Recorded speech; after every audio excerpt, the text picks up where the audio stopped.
Want to code smarter on Windows? Here's how to install and use Claude Code on your PC step by step. Start by opening your browser and going to Claude AI. Then log into your Anthropic account. In the dashboard, select Claude Code, which is designed for coding tasks like generating scripts, debugging, or writing functions. If you prefer a dedicated app, download Claude Desktop for Windows from the official site, if available. Open the installer, follow the on-screen instructions to complete installation, and launch the app. Log in with your Anthropic account to access Claude Code directly on your PC.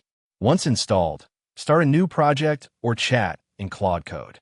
Type a prompt describing the code you want to generate, or paste existing code and ask Claude to debug, optimize, or comment it. You can copy the generated code, test it in your IDE, or export it for your projects.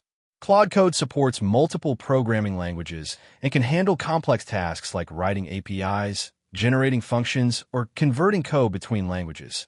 Now you know how to install and use Claude Code on a Windows PC for faster, smarter coding. Thanks for watching, and see you in my next video.